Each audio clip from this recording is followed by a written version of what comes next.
and Salam Malaysia Madani. You're watching News at 10 with me, Brendan Lepore. Our top stories tonight.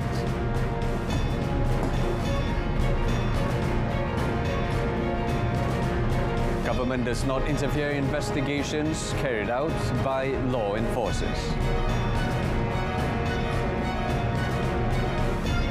Introduction of fixed internet broadband Unity package in line with Malaysia Madani.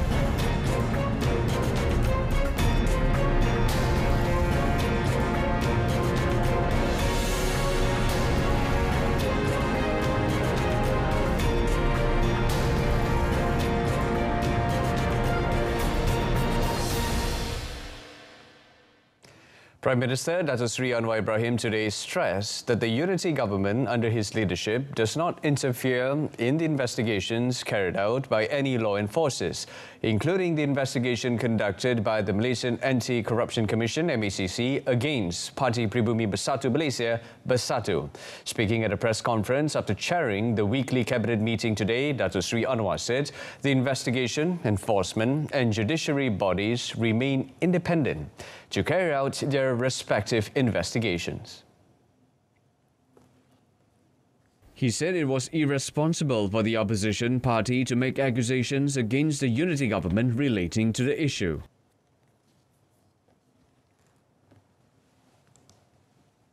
Yang berlaku ada dua hal.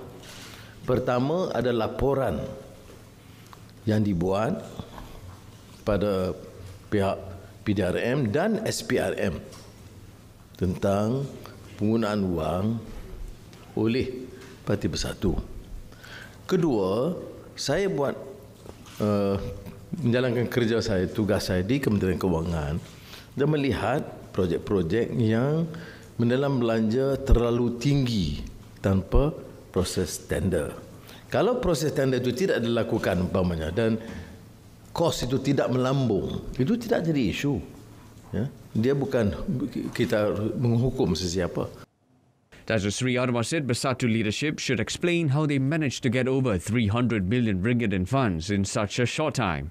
MACC Chief Commissioner Tan Sri Azam Baki confirmed that the graft busters have frozen Bersatu's accounts to investigate funds believed to have been obtained from illegal proceeds. Prime Minister Dato Sri Anwar today also unveiled the logo of Malaysia Madani, a concept he introduced as an effort to drive and restore Malaysia's dignity and glory in the global arena. According to an infographic posted on his Facebook and Twitter pages, the logo features a palm-like design bearing the four colours of the Jalur Gemilang. The five fingers with red and white stripes highlighted in the logo symbolize the principles of Rukun Negara, the foundation of Malaysia's ideology, while the blue circle on the palm signifies consensus and unity among Malaysians. The crescent moon symbol, which represents Islam as the religion of the Federation, is also used as one of the elements of the logo, in addition to the 14-point star, which signifies unity among the 13 states and federal territories of the Federation. Dato Sri Anwar, in the same posting, said Malaysia Madani was proposed by him as the way forward for Malaysia, as well as its multi-racial and multicultural society. And in other news, a man was arrested on suspicion of trafficking various types of drugs estimated to be worth 6.36 million ringgit at a factory in Perkembangan last Friday. Sedang Police Chief ACP AA Anbalagan said police confiscated MDMA, shabu, 18 bottles containing drug powder, ecstasy pills, cannabis, and 3 drug processing machines. The seized drugs, according to Ambalagan, are believed to be for the Klang Valley market.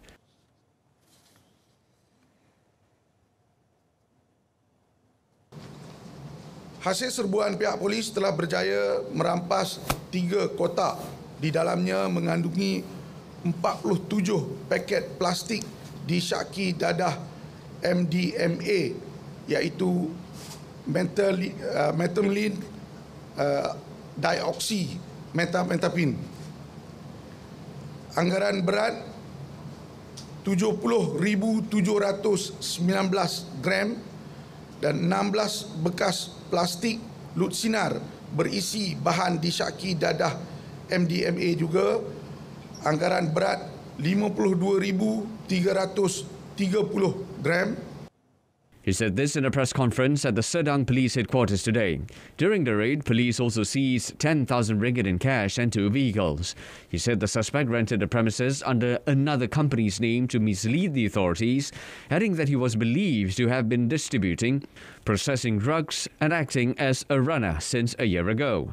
Ambalagan said the man was believed to be earning between 10,000 and 15,000 ringgit a week for processing 50,000 Aramin pills, and police believe there are others involved in the syndicate.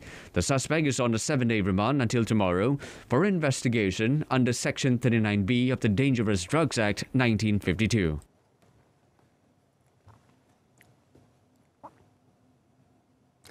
A former finance manager of a musical equipment company was charged in 2 sessions courts in Shah Alam today with 22 counts of money laundering involving 28 million ringgit.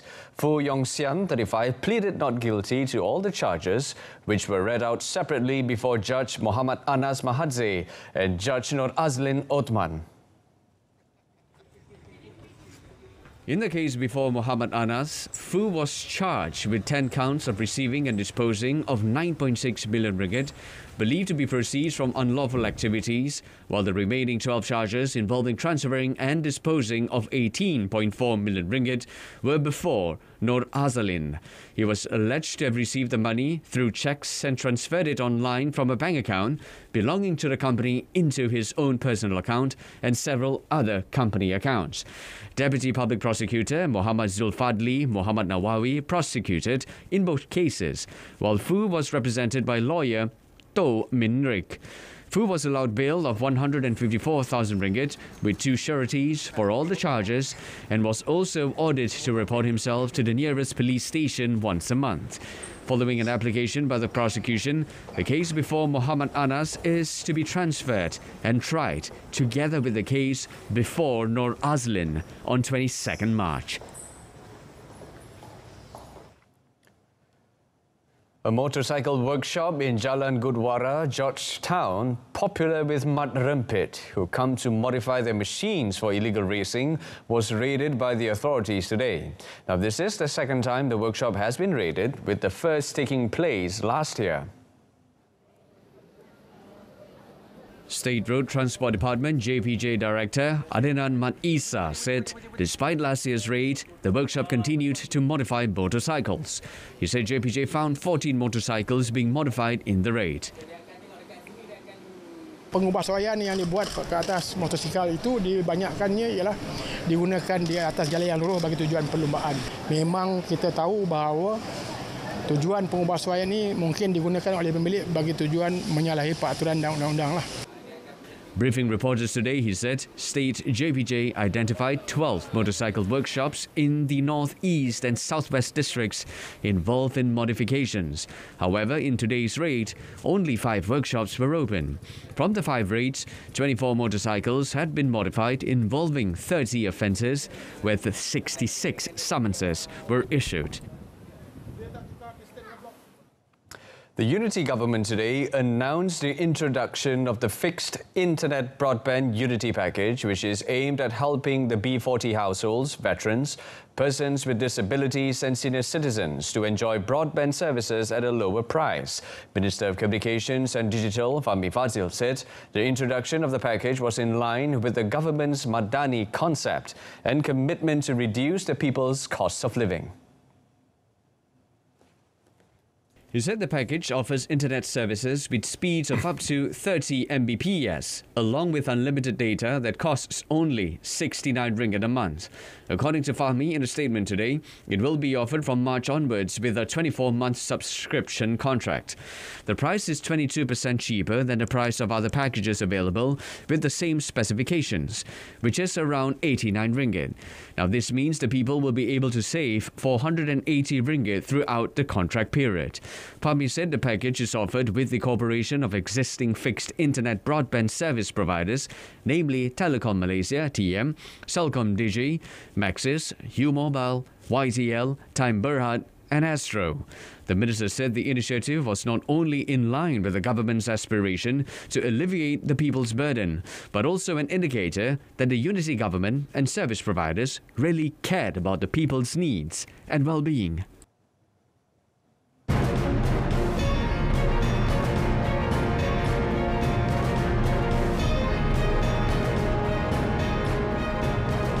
Coming up next, despite uncertainties, the Malaysian economy rises out of pandemic.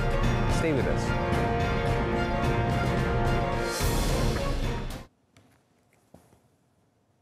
Well, despite its flaws, the Malaysian economy managed to rise from the onslaught of the pandemic-induced crisis. Fundamentals recovered quickly and are now on a stronger footing, with gross domestic product (GDP) data for 2022 expected to surpass the official forecast. Unemployment, already at its lowest rate since the pandemic, and inflation are at manageable levels.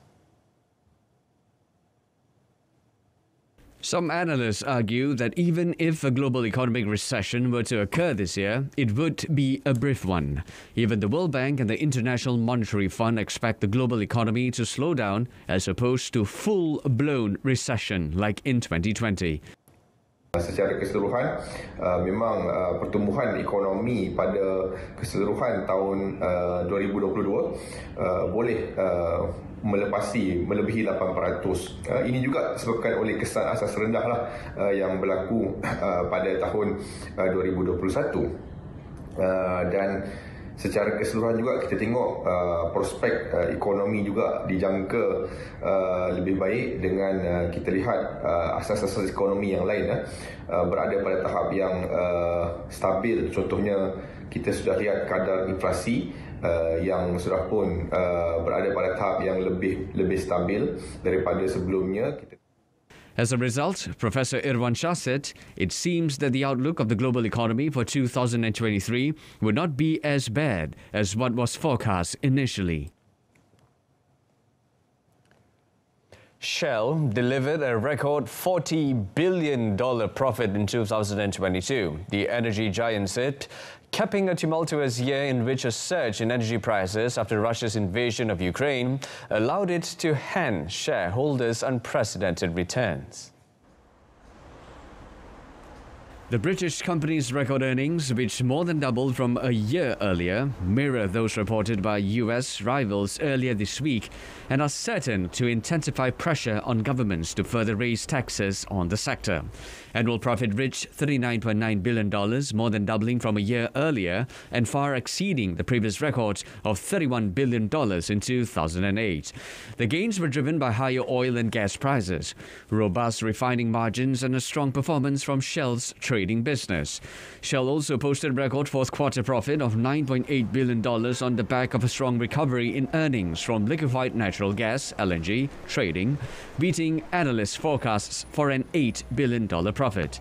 A spokesperson said that Shell was still lifting cargoes of liquefied natural gas (LNG) from Russia under its 20-year contract with Novatek to supply 0.9 million tons per annum MTPA from Yamal.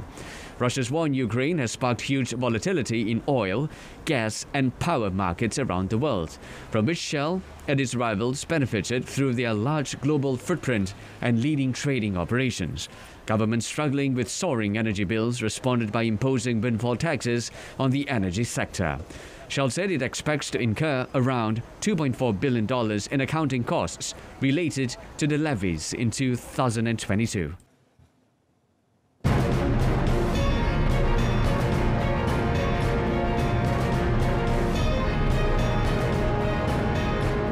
In a foreign segment, Philippines grants US greater access to military bases despite protests. Stay with us.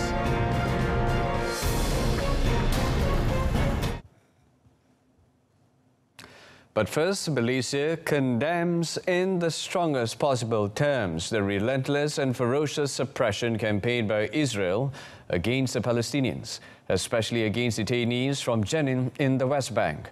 Prime Minister Dato Sri Anwar Ibrahim in a statement today stressed that it includes suppression in several Israeli occupation prisons, as well as collective punishment and reprisals. Elaborating further, the Premier called on all right-minded world leaders and free peoples to categorically denounce the outright killings of the Palestinian peoples committed by the authorities of Israel. Dr. Sri Anwar said Malaysia also calls upon the international community to hold the Israeli regime to account for these crimes and demands the regime to cease immediately further acts of cruelty and barbarism. Apart from that, he said Malaysia expresses sympathy, condolences and prayers to the families of the scores of Palestinian killed and wounded on account of the unmitigated aggression of the Israeli forces during the recent raids on a Jenin refugee camp. He also stressed that Malaysia continues to stand in solidarity with the people of Palestine and reaffirms its unwavering support for the Palestinians and their cause to achieve freedom from the illegal Israeli occupation and realize the aspirations for an independent and sovereign state of Palestine based on the pre-1967 borders, with East Jerusalem as their capital.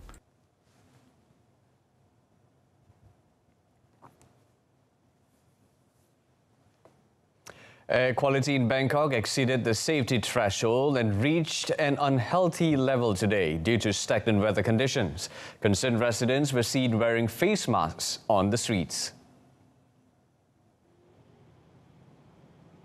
Pinsak Suraswadi, a Director General at Thailand's Pollution Control Department, encouraged people to work from home and said measures focusing on vehicle maintenance and assessing industrial factories will be in place to combat the pollution. เรื่องของการดูแลเรื่องของรถยนต์นะครับเรื่องของการตั้งด่านตรวจควันดำนะครับเรื่องของการร่วมกับกลุ่มโรงงานอุตสาหกรรมในการตรวจโรงงานนะครับโดยเฉพาะโรงงานที่มีความเสี่ยงสูงนะครับแล้วก็เข้มข้นขึ้นจนมาถึงวันนี้ที่อาจจะต้องมีมาตรการเข้มข้นขึ้นคือการ work from home นะครับส่วนในโรงเรียนเนี่ยครับอย่างที่ในบางพื้นที่เนี่ยครับก็ยังไม่ปิดแต่ว่าก็จำเป็นที่จะต้องมีการงดกิจกรรมกลางแจ้งเพื่อไม่ให้เกิดผลกระทบ Supports the change, the Reserve Bank of Australia said in a statement. With indigenous groups in designing the banknote and will take a number of years to design and print the new banknote. Until then, the current note will continue to be issued. Queen Elizabeth's death last year has reignited debates in Australia about its future as a constitutional monarchy, where voters narrowly chose to maintain the British monarch as its head of state in a 1999 referendum. King Charles III, who became British monarch after his mother's death, is the head of state in Australia, New Zealand and 12 other Commonwealth realms outside the United Kingdom, although the role is largely ceremonial. The Philippines has granted the United States expanded access to its military bases. The country said today after U.S. Defense Secretary Lloyd Austin arrived in Manila for talks. Washington would be given access to 4 more locations under an Enhanced Defense Cooperation Agreement, EDCA, dating to 2014. Statements from the defense ministries of both countries said, amid mounting concern over China's increasing assertiveness in the disputed South China Sea and tensions over self-ruled Taiwan. EDCA allows U.S. access to Philippine military bases for joint training, pre-positioning of equipment and the building of facilities such as runways, fuel storage and military housing, but not a permanent presence. Outside the military, saying that such actions would only heighten tensions in the region.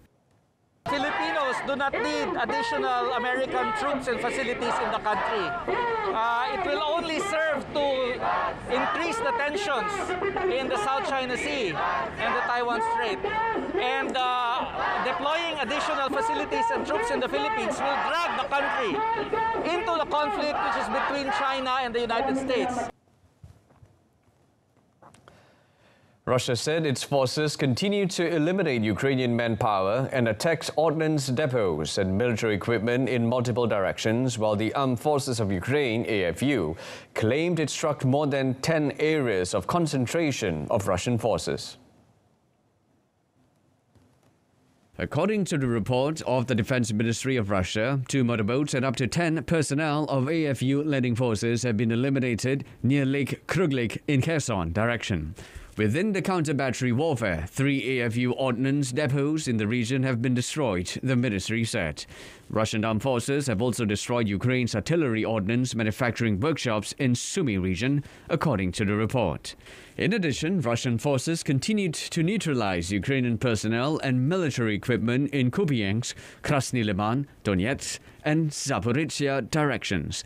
A Donetsk official said that Bakhmut, a traffic hub in Donetsk, is now operationally surrounded by Russian forces and they are closing the ring around the city. The AFU General Staff reported that Ukrainian forces had repelled Russian attacks near 8 settlements in Donetsk over the past 24 hours. The Ukrainian Air Force launched 9 airstrikes on the concentrations of manpower and military equipment of the Russian forces, and 2 airstrikes on the positions of Russian anti-aircraft missile systems, the General Staff said. The country's rocket and artillery units also struck 1 control point, 13 concentrations of manpower and military equipment of the Russian forces, and 2 ammunition depots, according to the report.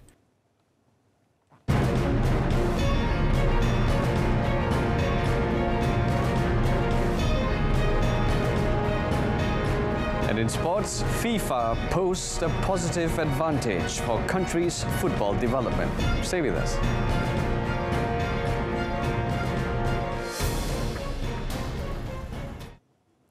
But first, Dr. K. Nagulendran has been appointed as the new Secretary-General of the Ministry of Youth and Sports, KBS. Effective today, Chief Secretary to the Government, Tan Sri Muhammad Zuki Ali, announced. Prior to his latest appointment, Nagulendran, 53, was Deputy Secretary-General, Planning and Science Culture at the Ministry of Science, Technology and Innovation.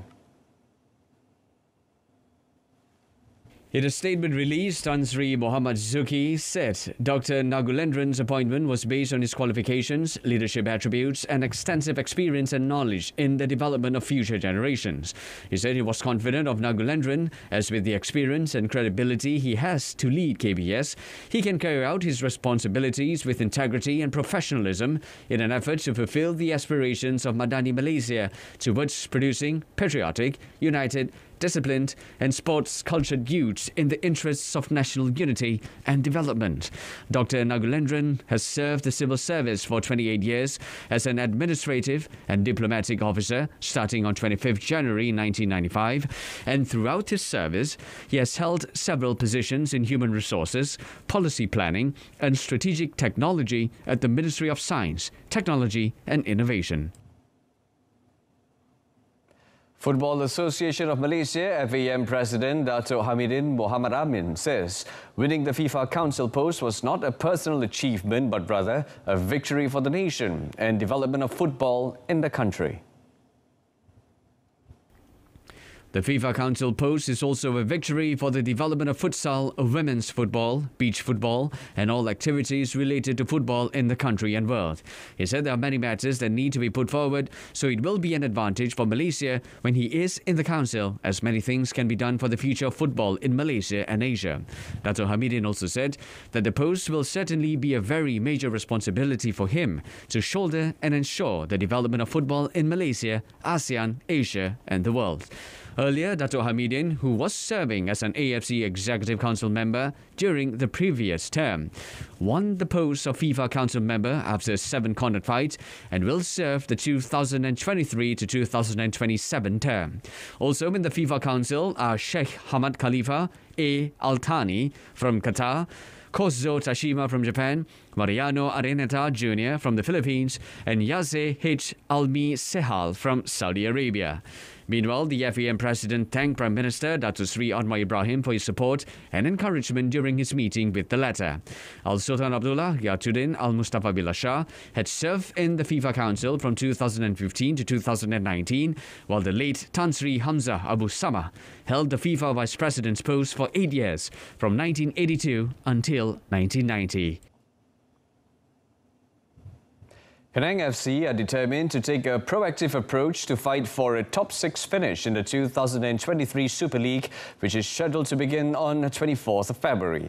Board Chairman of Penang FC, Sun Lip Chi, said that the target for Penang FC is to make the Panthers as one of the top 6 winning teams this season. Elaborating further, Sun said this year the club is strict whereby they will do a fitness test to test the players' abilities, and if they are suitable and resilient, then a contract will be signed. He also said that the player will also be evaluated through a friendly match, and from that, the club will be able to identify the player's potential. So far, the club has 27 players in their 30s. 7 of them are players from Brazil, South Korea, Japan, and Lebanon. Sun said, as of now, all the players who have been selected are ready to compete in the upcoming matches.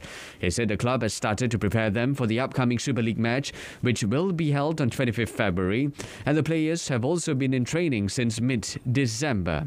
Sun said that the Panthers made it to the top 3 in the 2021 season but lost badly last season.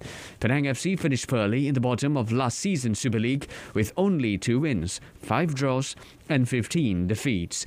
The Panthers will begin the 2023 Super League season against KL City FC at the Kuala Lumpur Stadium on 25th February. In English football, Manchester United will meet Newcastle at Wembley on 26 February in the League Cup final after a 2-0 win over Nottingham Forest sealed a 5-0 semi-final aggregate victory. Anthony Martial and Fred scored the goals for Erik ten Hag's men in the final 17 minutes as United booked their place in a first League Cup final for 6 years.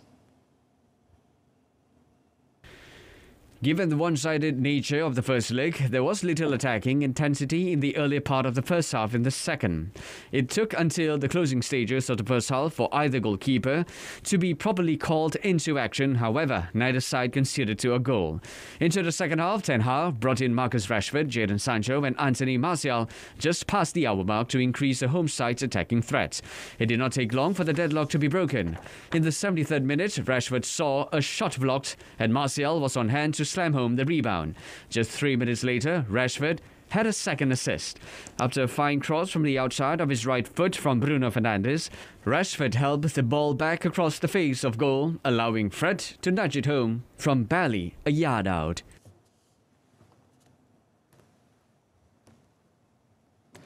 And that wraps up News at 10. In our top story, government does not interfere in investigations carried out by law enforcers. Join us again at 12:30 tomorrow afternoon. Till then, it's lights out. I'm Brendan Paul. Stay tuned to saluran Berita RTM.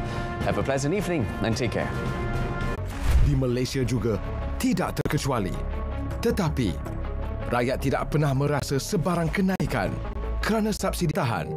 Sebagai pengguna, kita boleh membantu negara menangani krisis tenaga ini dengan menggunakan elektrik secara bijak dari sekarang.